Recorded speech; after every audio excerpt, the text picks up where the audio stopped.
Hey, welcome to Leaders with Leverage. I'm your host, Susie Tomanchuk, and I'm super excited today because I have two people with me, two people that I really enjoy sharing space with. So I'm here with two friends, Jacob and James. How are you guys? Proud to be here. Thanks for having us. Proud. I'm Thank good. you. I How about enjoy the you? banter, the green room banter. I mean, I you don't know. see you don't see what goes on behind the scenes here, right? So just know you're in for a treat today. There's a lot that's beneath the iceberg, so to speak. Totally. And you know, it's funny. We decided to quit talking in the green room because we were talking about so many interesting things. So we were like, let's just press record. So Yep. I think where we should go is let's talk about what are the hidden treasures that you've discovered as leaders. And maybe I should step one step back and give us your elevator pitch about what you do, just so that people have some context to where your voices come from. So James, give us your elevator pitch about what you've done in your career. You know, what I tell people is at the end of the day, I'm a technology person and I really enjoy technology, but the fun part for me is the people part. And so I take great pride in getting the most out of people and helping those that tend to be in the technology space really to grow and succeed. And I've worked with small and large companies and find that ultimately, the technology is the easy part. It's the people part that's hard. And using my experience and my skills, I've been really lucky to grow multiple CTOs, grow multiple leaders, and really help people fulfill what they're capable of. Awesome. All right, Jacob, tell us about you. Oh, I'm supposed to follow that? Yeah, you are. Yeah. So I built a career in Silicon Valley, became a VP of marketing, realized that I didn't particularly like it too much, although I would agree that the people part is more fun than the tactical part. Then I turned a founder and was the CEO of Discover Podium for about 5 years. And that was a multi-million-dollar career coaching business. And basically helping others to accelerate their career. We had about 25 employees, so people problems were aplenty, I'll say. And then I didn't understand how to delegate for the life of me. So I had like 15 direct reports just because I was dumb. Always I did fun. a whole bunch of stuff bad. I learned a lot as a CEO and why I would probably never be a CEO again. And now I am a negotiation coach, still in that career sector, working for myself, working about 10 times less and making 10 times more than being a CEO. So I've decided that people problems are other people's problems, but I have plenty to share from the trenches. True. Good. And so your career has been a product of figuring out who you are and where you're best. I think that's true for both of you. Would you say that's true, James? Sure, I think that's the entire journey, right? I mean, I'd like to think that you find the stuff that you're good at, and we've done a couple of shows in the past, Susie, about job crafting and how ultimately you want to be your genuine self, your true north, and if you're doing that, and then surround yourself with the folks that make that special, then you're going to be more successful. And so I think that's true. I often say that I have a master's in electrical engineering, and I wrote code for a while, and I always say if I write code again, it's because every other developer on the planet has died. I was a horrible coder, and so that's just not where I should be. And I found that I'm better, knocking down barriers than I am, busting out lines. Yeah. What has been kind of one of the leadership hidden treasures or surprises Well, that I think you've that discovered? they're more so the things that people just don't see about leadership. I wouldn't call them treasures necessarily. I would say they are the dirty underbellies of leadership. That Fair. And I think that one of the things about the people part that we were talking about earlier is that the ability to influence people is not a one-time thing. You don't walk into a room and influence a room of 10 people. That walking into that room and that ability to influence those 10 people was built on a foundation of weeks or years of collaboration, communication, transparency, and trust. So yeah, that meeting with 10 people was easy. And people may be at that table thinking how good you are, but they don't understand the work you put in to get there, the work that it took, the time, the effort, and the energy to create that one meeting. Yeah. So how do you build that influence? How do you help your leaders find that ability to build that influence? Yeah, you can Definitely accelerate that process. I'll share a couple of, I guess, amusing stories from being a CEO myself. When we were doing an offsite or an all hands meeting, we'd have the whole staff there, right? It seems like, it's a 90-minute conversation. You prepare the slide deck, you do all the things, you're ready to go. But what people often don't recognize is that if you have 25 people in that all hands, you probably did 25 101s, or at least you had your Mm. lieutenants do stuff, and you're cascading information. And this only gets more complex the larger the organization. So if you can imagine the type of knowledge cascading that James and Susie had to have done at the masses of the organizations Mhm. they've had. This is where I've earned a lot of respect for you two, is that I could barely do it for 25. It was a pain in the ass. But you're working with folks individually behind the scenes and sharing, this is how you can show up in this Yep. meeting. Here's what the team's going to expect from you. Here's what I need from you. Here's what will best serve your career. And it's about being transparent and open in those things. And I think one of the ways to accelerate is to really care about that individual on your team personally. So it doesn't necessarily have to be for a goal that you need it at your organization. What is something they're trying to solve in their life, and how can you connect it to a business goal so that they can do both those things at the same time? They'll be more inclined to work on something that will help themselves and influence that meeting for you, because it helps them in two ways rather than just the company need, as an example. Mhm. Yeah, that makes me think of some of the advice that we talk about, and I've talked about how you um, really reach people at different levels of their maturity, their career, their age, their demographic, and I think what you're saying there is you need to find a way to touch that person's at a personal level. How do you connect with them? And I think those individual meetings are successful when you can say, look, the message is this. Let me tie that to you, and let me Mm. show you how that matters to you. And I Yeah. think that's one of the keys to being a good leader and having the ability to influence people is you understand that the message has to be more customized than you'd want it to be. And you can't say one size fits all. If you want to bring people along, you got to show them how what their path is as an individual, or even maybe as a department. You can't have an all hands and assume that the engineering team and the marketing team are going to hear the same story. A lot of Mhm. that ability to move the needle requires some of that pre-work to talk to them at their level. Yeah. Yeah, and you have to sift through a lot of the status quo and automated responses that you'll get from your Oh, one-on-ones. so And true. I'll give you an example. So I had an employee who is a copywriter, and I asked him, "What do you want to do?" And they, basically any canned response from an employee is, "Well, I want to do a little bit more than what I'm doing so I can make more money, but I don't want your job." Right? Because I don't want to threaten you. So that's almost always the canned response. And I said, "No, not at work. What do you want to do in your life?" Yeah. And he told me, like, he's a rock artist. He's got a band. He enjoys playing at the local bars. And he said, Jacob, I'd really like to be a regional rock star, like to go around to different cities locally and play. And I said, great. What's in the way of you doing that? And it's not money, but it was, I don't know how to market Hmm. my band to these other places. And I'm kind of scared to get on the phone and do that. And I was like, great. Here's a situation like at work, instead of just doing copywriting stuff, now let's connect you with the marketing team so you can, and what I want you to do when you're in Learn these that. meetings, Yeah. I want you to learn what the marketing team's doing so that you can apply it to yourself. I don't want you to contribute to the marketing team unless you're Yeah. comfortable doing that, but I want you to learn from them. And if that inspires you, I want you to show me how that's affecting your regional rock star activities. Journey. And Yeah. so the next one-on-one we did a month later, he had booked another place, right? He started to Nice. sell more albums and things because he's like, hey, I learned this from marketing. We could do this and do that.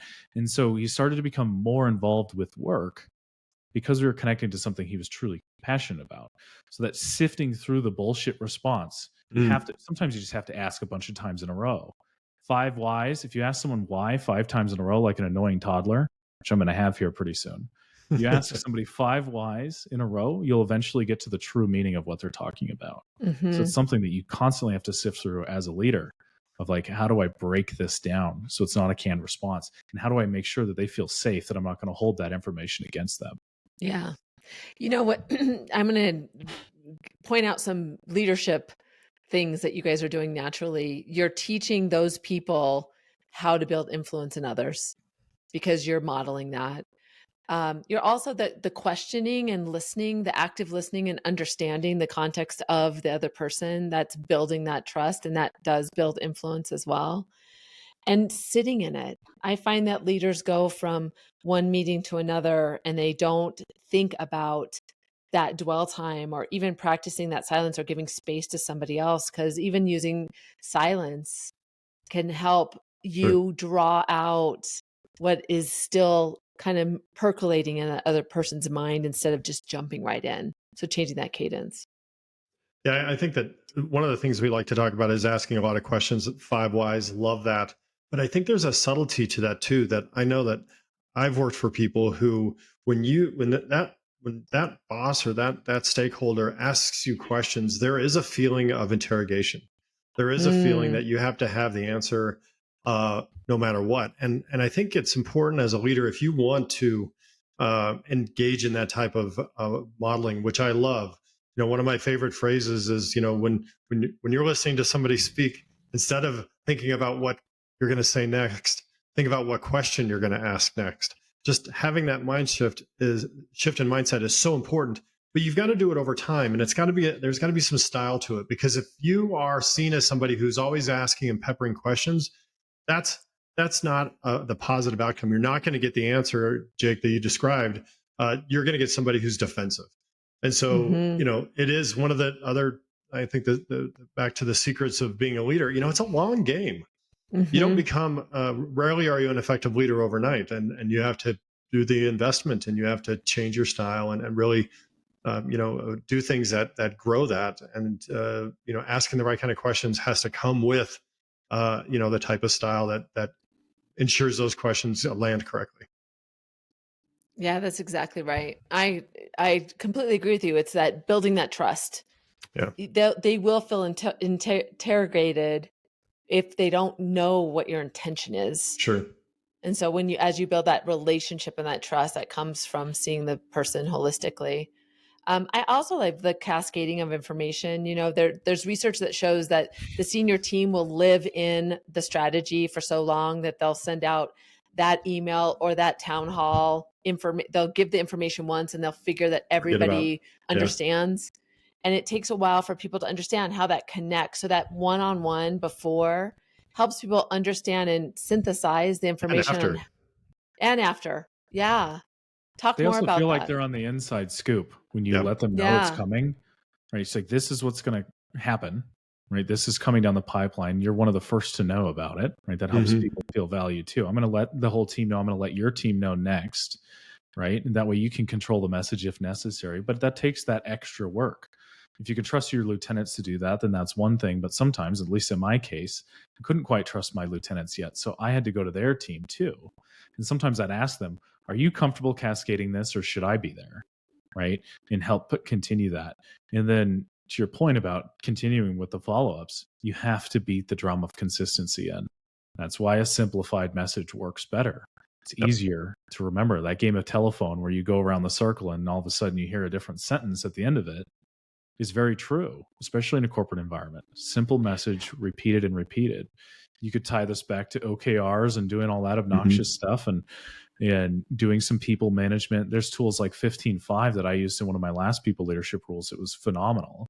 And then I could do temperature checks on my entire team and I can see data reports on who's feeling what and why and when I gave them the information and how that declined their performance. And being able to track all of that is just a phenomenal asset for a leader that you often don't see behind the scenes. One of the other, I think this highlights another hidden aspect of leadership that I think I think it's well known, but I just don't think we talk enough about it. Is the fact of the matter is there is a layer of leadership that is just crappy at cascading information.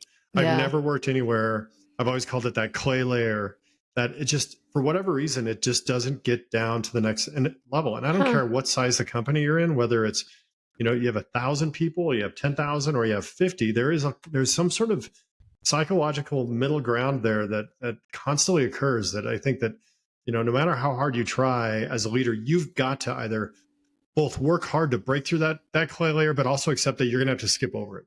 You're going to have to make it so that next layer down gets it, because I'd love to hear from from listeners and other people to support that, and hear from you guys. It just seems that clay layer has always existed, and it's a real challenge. Is it the individuals? Like, is it that they don't know how to do it, or are they not doing it? I have a Could be theory. both.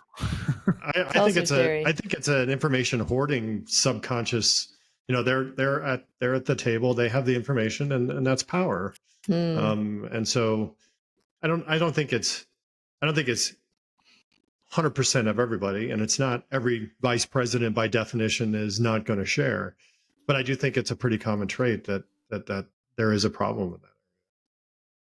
How do you check yourself on that? Like, what are some of the things that leaders that are up and coming can say to themselves to make sure that they're not becoming that? Because when you said that, I thought, is it conscious or not? Like, what are some of the things, the mindset shifts that people, as they're becoming leaders and leaders of leaders, that they need to check themselves by doing? Or what are some of those things that you guys have done? I've found a big red flag is when somebody really, really wants to be promoted, but they don't deserve it. Somebody that really wants the title and the pay and the things, but don't know what it means. Yeah. Now, this sounds a little contrarian, but when I talk to clients, when I ask them why they want the things that they want, I'm really listening for, if as soon as somebody says, I'm not sure I do, that's when I know they're qualified. Absolutely. Wow. Yeah. Yeah. Anybody who says they want to be a manager has never been a manager. Right. Like being a CEO, I would never want to do that again. I may, like, don't completely hold that against me. I may do it again, but it was the most exhausting and mentally committed I've ever been in my life. I was very engaged. It was a CEO during COVID, managing all sorts of chaos, and it was 100-hour weeks, no problem. Like week after week after week, and just circling with employees, breaking through that clay layer, making people feel safe when, economically speaking, we had no idea what was going on, especially during the pandemic years, and trying to convince folks that I will take care of you, even though corporate and better knowledge has said that, oh, companies don't care about people. Right. And so it was exhausting knowing, like, hey, I will be the one that's different. We will be the ones that take care of your family. We are offering opportunities to stay employed, even though we don't know the economic certainty. You'll hear it from me first. And that's the stuff that, being a good executive leader, I'd argue, maybe not all my employees had felt that way, but some would say I was probably a good leader in that. Like, I will die on the hill of integrity for you. I will go to battle for you.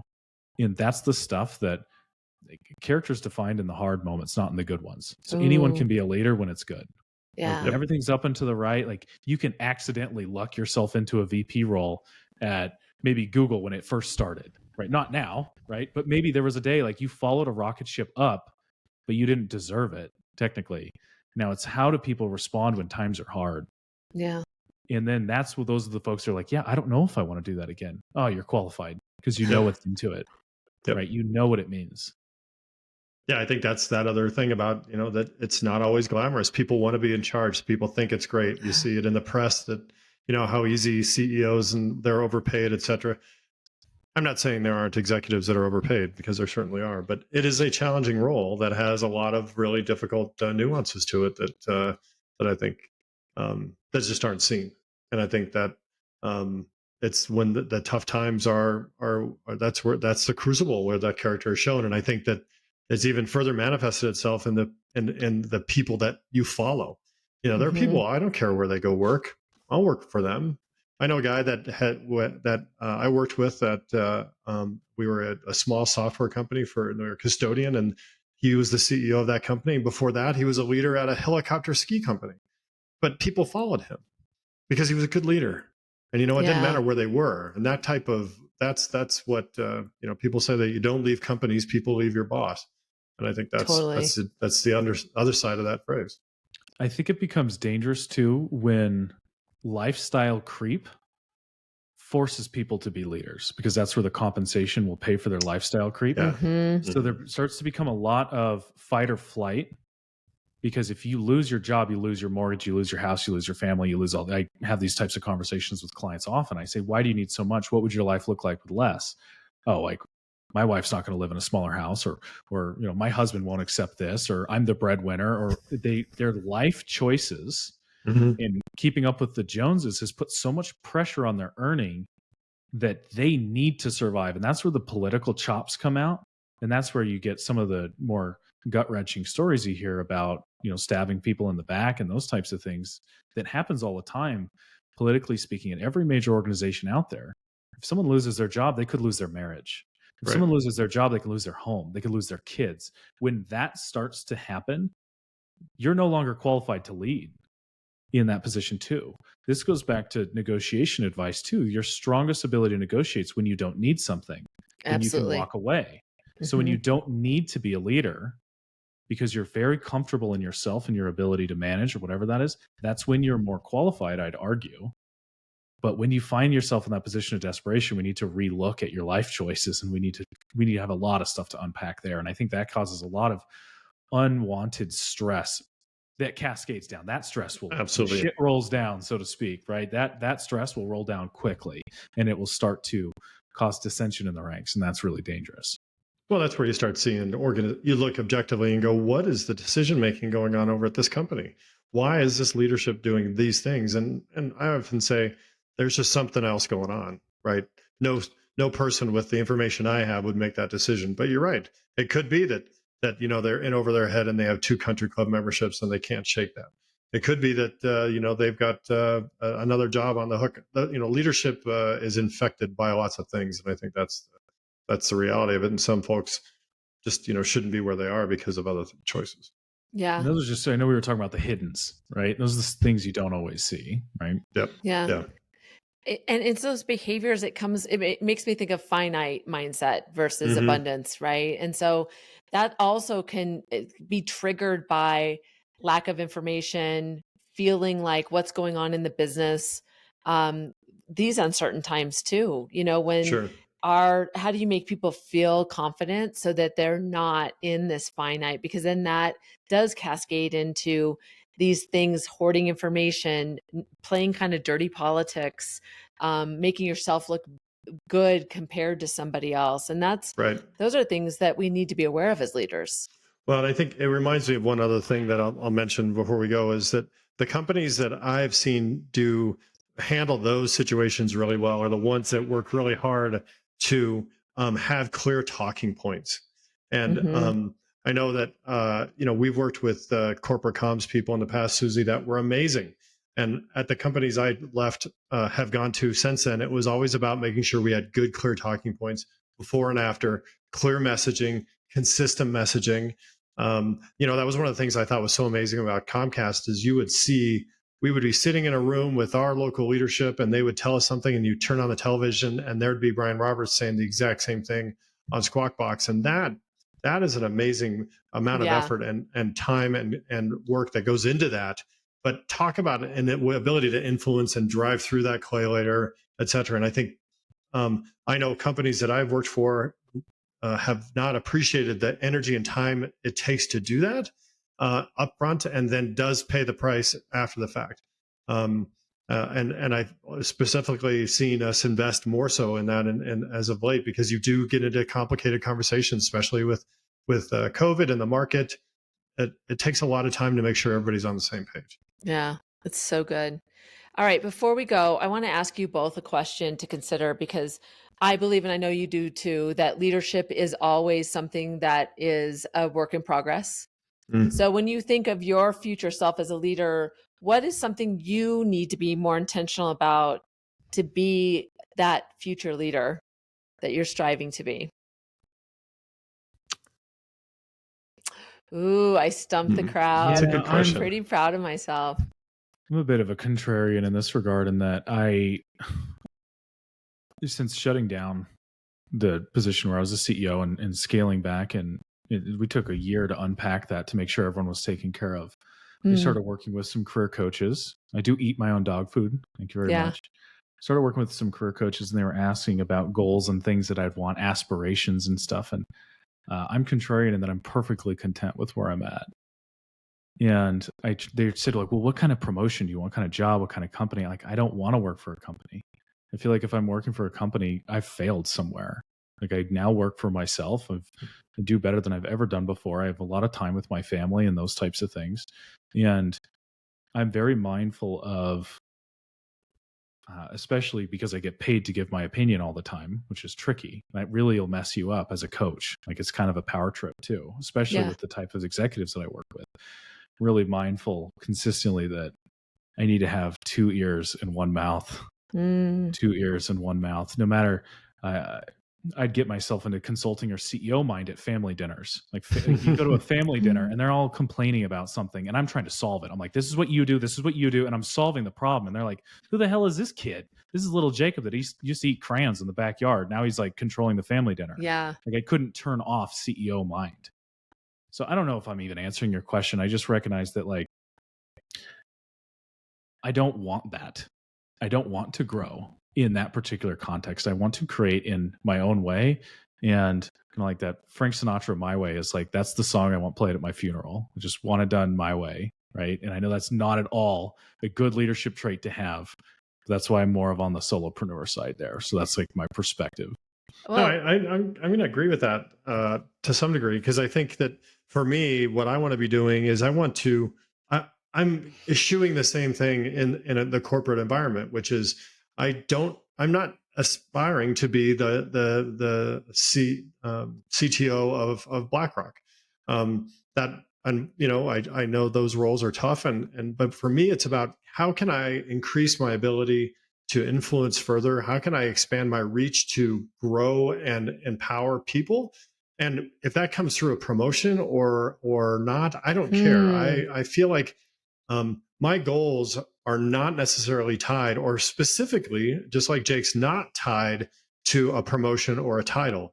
But I also have to fight hard to say that, look, the system isn't wired for me to do what I want to do. So I have to find pathways, and I have to find systems and create conversations to allow me to do that without waiting for a promotion. James, there's a promotion. Now you run this city. Now you have the ability to influence everything that's going on in Budapest. No, I need to find a way to influence Budapest without all that. And that's the unique challenge. That was so great. I think what I heard from both of you is it's not about the spotlight on you. You really want to think about how can you have a bigger impact on the people around you. And yeah, that's pretty fair. powerful. Yeah, we should hire you to do all the speaking for us. That was way cleaner. I know it. Summary. Yeah, thank you. That's what I meant. Let me have Susie now repeat what I said with a cohesive and coherent sentence. I appreciate that. You're welcome. So tell people, how can they find you? Tell a little bit about that, how to connect with you. So Jacob, you go. LinkedIn's great. LinkedIn is the easiest. I have no social media other than LinkedIn, and I will measure success when I'm able to delete my LinkedIn. I'll be very happy. Otherwise, my website's thinkwarwick.com. There's a sweet little contact form, and I respond to everybody. Awesome. Awesome. All right. How about you, James? I can also be reached on LinkedIn. I also have no social media whatsoever other than that. I also do a fun little podcast called Quick Takes with my dear friend Susan. I'll check that out. It's highly entertaining. You get all of this and more. We can be found on Spotify as well as Apple or anywhere you stream your content. I am so proud of you. I'm like, it's a proud mom moment. So, well, thank you both. I really appreciate your wisdom, your insights, your companionship, friendship, all of that. It's fun being here. Thanks so much, Susie. Awesome. Well, Susie. Thanks for joining us. This has been Leaders with Leverage. We're glad you're here, and we'll see you next time.